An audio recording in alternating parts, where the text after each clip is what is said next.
नमस्कार। World news में आज ईरान और अमेरिका में जुबानी जंग जारी है और ये कभी भी बड़े सैन्य संघर्ष का रूप ले सकती है। कहा तो ये भी जा रहा है कि अगले 24 घंटे के अंदर ही अमेरिका ईरान पर हमला कर सकता है। वो इजरायल और सऊदी अरब से हथियारों की डील कर रहा है। वहीं ईरानी सेना भी हाई अलर्ट पर है।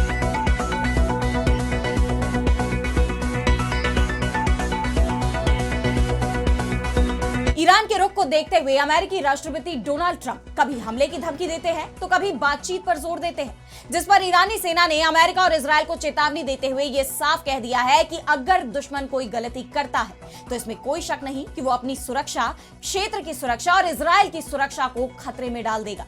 यानी जंग की स्थिति में अमेरिका के साथ ही इजरायल पर भी बरसेगा ईरान का कहर। तो कैसे अमेरिका और ईरान में जारी तनाव से मिडिल ईस्ट में बढ़ी चिंता, इस पर हम करेंगे विस्तार से चर्चा। लेकिन आइए जरा उन खबरों को भी देख लें जिन पर आगे होगी बात।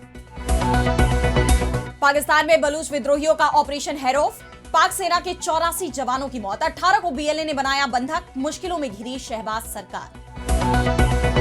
चीन में शी जिनपिंग का विरोधियों पर नया एक्शन, जनरल के बाद कैबिनेट मंत्री वांग शियांक्षी के खिलाफ भ्रष्टाचार की जांच। इससे पहले सेना के दूसरे नंबर के जनरल पर गिरी थी गाज। इजरायल ने गजा में फिर तोड़ा युद्ध विराम, हवाई हमलों में 30 की मौत, भड़का हमास, मिस्र और कतर ने भी की हमलों की निंदा। और चलते चलते में देखेंगे बर्फीली गुफा में बने डूम्सडे वॉल्ट को, जिसे दुनिया का अंत भी नहीं तोड़ सकता। इन सभी खबरों पर हम विस्तार से करेंगे बात, लेकिन पहले एक नजर हेडलाइंस पर। अमेरिका ही नहीं, स्लोवाकिया और ब्रिटेन भी पहुंची एप्स्टीन फाइल की आंच। पूर्व प्रिंस एंड्रयू पर अमेरिकी जांचकर्ताओं के साथ सहयोग का बढ़ा दबाव। वहीं स्लोवाकिया में एक शीर्ष अधिकारी का इस्तीफा। अमेरिका के राष्ट्रपति ट्रंप का दावा, भारत ने ईरान की बजाय वेनेजुएला से तेल खरीदने का किया समझौता। चीन को भी अच्छी डील करने की दी नसीहत।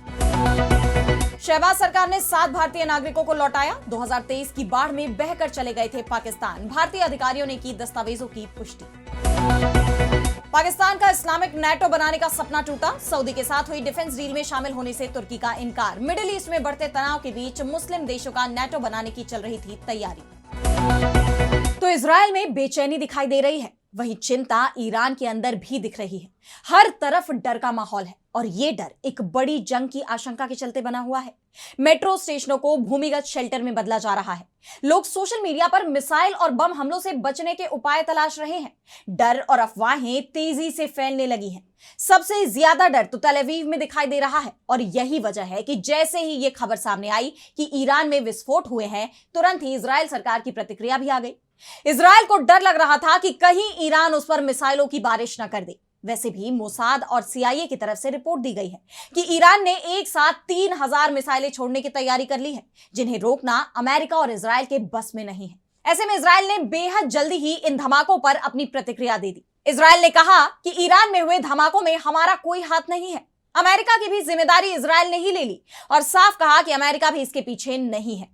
वैसे इजरायल की यह रणनीति भी रही है कि जब भी वो किसी देश पर हमला करता है तो पहले मोसाद सक्रिय होता है, विस्फोटों का सिलसिला शुरू होता है और ईरान में पिछले कुछ घंटों में जिस तरह से सिलसिलेवार विस्फोट हो रहे हैं वो किसी बड़े खतरे के संकेत दे रहे हैं।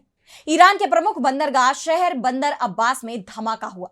दावा किया जा रहा है कि यह विस्फोट ईरानी रिवॉल्यूशनरी गार्ड कॉर्प्स यानी आईआरजीसी के नेवी कमांडर को निशाना बनाकर किया गया, लेकिन वो सुरक्षित बताए जा रहे हैं। वहीं दूसरा विस्फोट दक्षिण पश्चिमी ईरान के अहवाज शहर में हुआ। इन दोनों विस्फोटों में 14 से ज्यादा लोगों की जान चली गई। फिलहाल ईरान सरकार इन विस्फोटों की जांच कर रही है। उसकी तरफ से साफ कह दिया गया है कि अगर अमेरिका या इजरायल का हाथ इसमें आया तो उन्हें सख्त सजा दी जाएगी।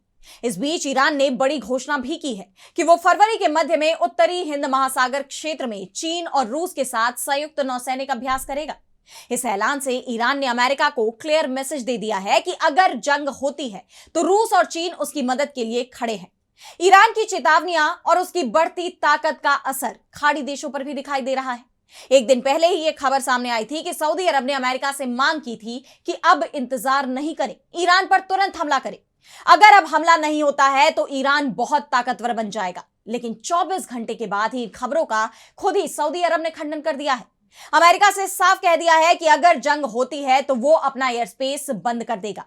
अमेरिकी मीडिया आउटलेट फॉक्स न्यूज ने कहा कि रक्षा मंत्री प्रिंस खालिद बिन सलमान ने ट्रंप से कहा है कि ईरान पर हमला करने वाले किसी भी विमान या मिसाइल को सऊदी अपना एयर स्पेस इस्तेमाल नहीं करने देगा और ना ही अपनी जमीन या समुद्र का इस्तेमाल करने देगा। वैसे सऊदी के इनकार से यह माना नहीं जाना चाहिए कि जंग का खतरा पूरी तरह से टल गया है। यह फिलहाल बना हुआ है क्योंकि अमेरिका ईरान में अभी भी लोगों को भड़का रहा है। इसके लिए ईरान के पूर्व शाही परिवार के सदस्य रजा पहलवी का इस्तेमाल हो रहा है।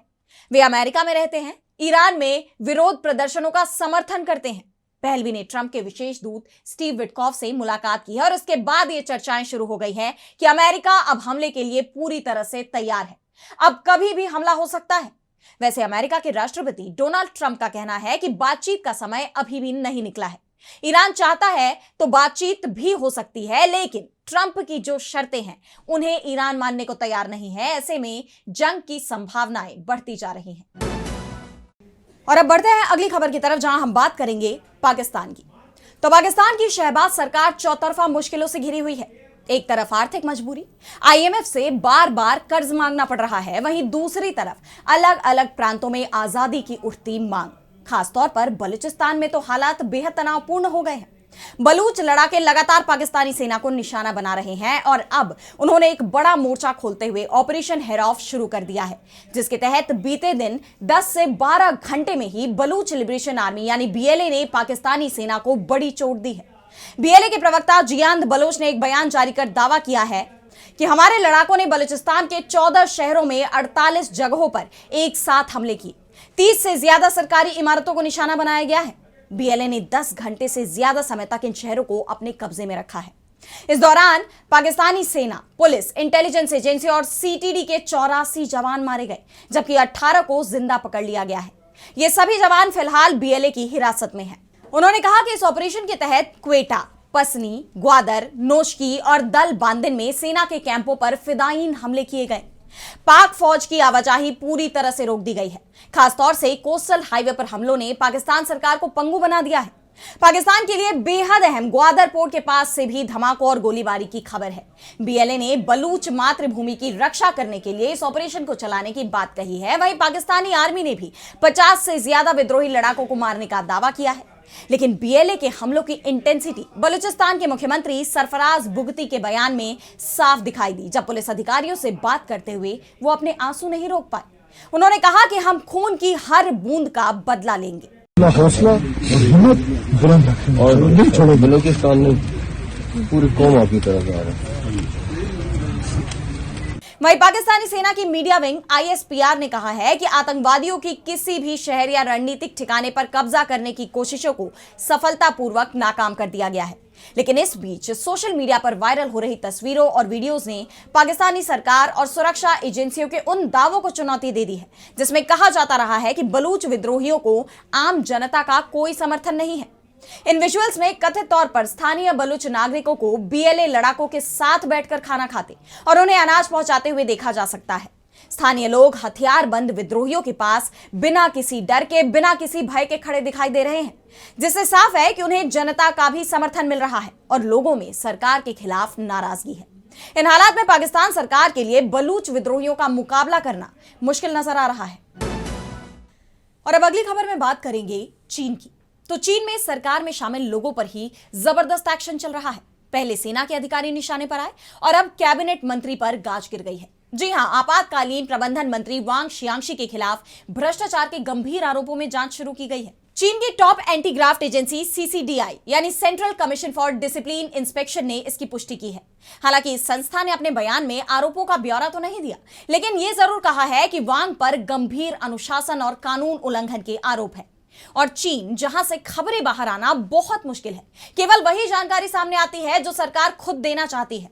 एक ऐसे देश में आमतौर पर इस तरह की भाषा भ्रष्टाचार, सत्ता के दुरुपयोग या वित्तीय गड़बड़ियों से जुड़ी जांच की तरफ इशारा करती है। लेकिन सवाल यह है कि आखिर अचानक कैसे वांग शियांगशी इस घेरे में आ गए। सबसे पहले आपको बताते हैं वांग शियांगशी के बारे में। तो 63 वर्षीय वांग शियांगशी राष्ट्रपति शी जिनपिंग के मौजूदा कैबिनेट मंत्री हैं और साथ ही कम्युनिस्ट पार्टी के वरिष्ठ नेता भी हैं। शियांगशी जुलाई 2022 में मंत्री बने थे। इससे पहले वो देश की सबसे बड़ी सरकारी ऊर्जा company national energy investment corporation के चेयरमैन रह चुके हैं। देखा जाए तो किसी भी कैबिनेट मंत्री के खिलाफ जांच शुरू होना कोई आम बात नहीं हो सकती, और वो भी चीन में जब ऐसा कुछ सामने आए, वो भी इन हालात में जब पहले से ही जिनपिंग के तख्तापलट की कोशिशों की चर्चा चल रही है, तो इस कदम पर सवाल और गंभीर हो जाते हैं। लेकिन मौजूदा हालात में यह कार्रवाई चौंकाने वाली बिल्कुल नहीं है, बल्कि इसे जिनपिंग के अपने करीबियों की फौज खड़ी करने की कोशिशों से जोड़कर देखा जा रहा है। दरअसल इससे पहले आपने सुना होगा कि चीन में दूसरे नंबर की सर्वोच्च रैंक वाले जनरल झांग युक्जिया को गिरफ्तार कर लिया गया। उनके खिलाफ भी अनुशासन के गंभीर उल्लंघन के संदेह में जांच चल रही है। जिस तरह जिनपिंग एक के बाद एक टॉप अधिकारियों को ठिकाने लगा रहे हैं, उसे देख माना जा रहा है कि वो अपने विरोधियों का सफाया कर रहे हैं, ताकि तख्ता पलट के लिए कहीं से अगर कोई चिंगारी सुलग भी रही है तो उसे वहीं रोक दिया जाए। लेकिन सवाल यह है कि क्या जिनपिंग अपनी सत्ता बचा पाएंगे? अब आगे वो क्या कदम उठाते हैं, इस पर सबकी नजरें बनी हुई हैं। और अब अगली खबर में बात करेंगे गजा की। तो गजा में युद्ध विराम के दूसरे चरण को मजबूती से लागू करने की तैयारी चल रही है। अमेरिकी राष्ट्रपति Donald Trump Gaza board of peace बनाने में जुटे हुए हैं, ताकि गजा का पुनर्निर्माण और वहां स्थायी शांति सुनिश्चित की जा सके। लेकिन अब तक इस युद्ध विराम पर संकट के बादल मंडरा रहे हैं। इजराइल की तरफ से बार बार इसका उल्लंघन किया जा रहा है, जिस पर हमास तो भड़का हुआ है ही, साथ ही पूरी दुनिया की भी चिंता बढ़ती नजर आ रही है। और अब इजराइल ने इस क्षेत्र में अब तक का सबसे बड़ा हमला बोला है। बीती रात हुए इजरायली हवाई हमले में 32 लोगों के मारे जाने की खबर है। यह हमला खान यूनिस के दक्षिणी इलाके में विस्थापित लोगों के टेंट पर किया गया, और हर बार की तरह इस बार भी इजराइल ने इस हमले के पीछे हमास को जिम्मेदार बता दिया। उनकी कार्रवाई के जवाब में हमले की बात कही है। इजरायली सेना ने अपने बयान में कहा कि 30 जनवरी को हमास ने युद्ध विराम समझौते का उल्लंघन किया था, जिसके जवाब में ये हमले किए गए हैं। जबकि हमास ने हमेशा ही इन आरोपों को नकारा है। उसका कहना है कि वो पूर्ण युद्ध विराम चाहते हैं, लेकिन अगर इजराइल की तरफ से बार बार इस तरह युद्ध विराम का उल्लंघन किया जाएगा तो इस क्षेत्र में शांति कभी नहीं आ पाएगी। उन्होंने इस हमले की कड़ी निंदा करते हुए कहा कि यह युद्ध विराम का घोर उल्लंघन है। अमेरिका और अन्य मध्यस्थ देशों को इजराइल पर इन हमलों को रोकने के लिए दबाव डालना चाहिए। जिसके बाद इन हमलों पर युद्ध विराम के मध्यस्थ देशों में शामिल मिस्र और कतर की भी प्रतिक्रिया सामने आई है।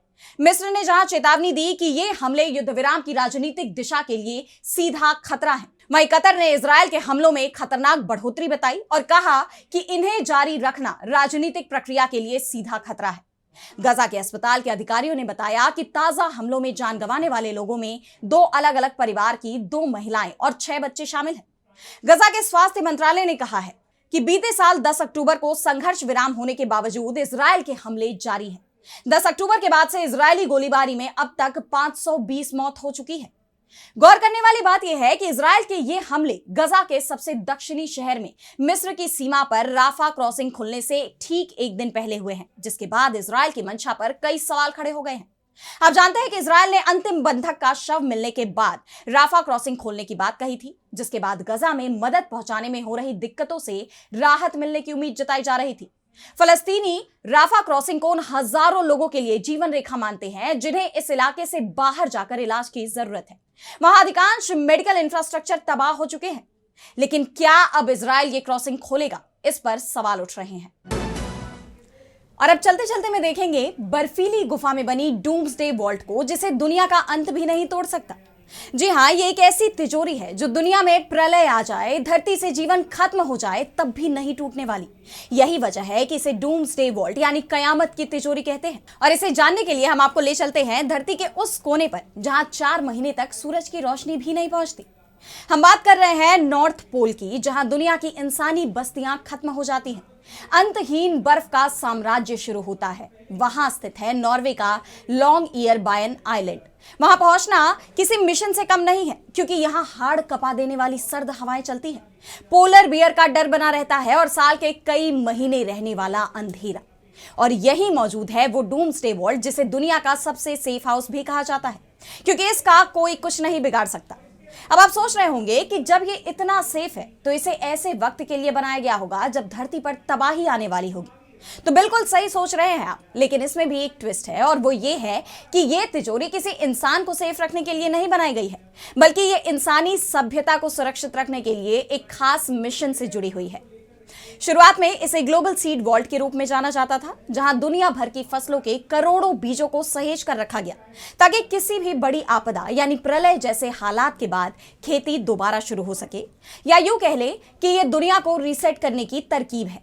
लेकिन अब यहां एक और गहरी सुरंग खोदी गई है, जहां सिर्फ अनाज नहीं बल्कि पूरी डिजिटल सभ्यता का बैकअप जमा किया जा रहा है। इस मिशन को आर्कटिक वर्ल्ड आर्काइव यानी AWA नाम दिया गया है, जिसका मकसद है डेटा को सेफ रखना। भारत ने भी अपनी सांस्कृतिक आत्मा को यहां डिजिटल रूप में सुरक्षित किया है। ताजमहल का पूरा डिजिटल ब्लूप्रिंट यानी 3D लेजर स्कैन यहां कैद है। इसकी खास बात यह है कि यहां डेटा स्टोर करने के लिए PIQL तकनीक का इस्तेमाल होता है। जहां डिजिटल हार्डवेयर 10 से 15 साल में खराब हो सकते हैं, वहीं PIQL टेप एक ऐसी स्पेशल रील है जो बिना बिजली के 1000 सालों तक सुरक्षित रह सकती है। यह डेटा को हाई डेंसिटी फिल्म पर बाइनरी कोड में अंकित कर देती है, जिससे भविष्य की सभ्यताएं बिना किसी सॉफ्टवेयर के सिर्फ एक तेज रोशनी और लेंस की मदद से अपनी आंखों से देख और पढ़ सकेंगी। इस गुफा को दुनिया की सबसे सुरक्षित जगह बनाने में यहां की परमाफ्रॉस्ट यानी कि स्थायी रूप से जमी बर्फ का बड़ा हाथ है। अगर कभी दुनिया की सारी बिजली भी गुल हो जाए, तब भी पहाड़ की कुदरती ठंडक इन रीलों को सदियों तक खराब नहीं होने देगी। और यहां रखा डेटा इंटरनेट से भी नहीं जुड़ा है, यानी दुनिया का कोई भी हैकर या वायरस इस तक नहीं पहुंच सकता।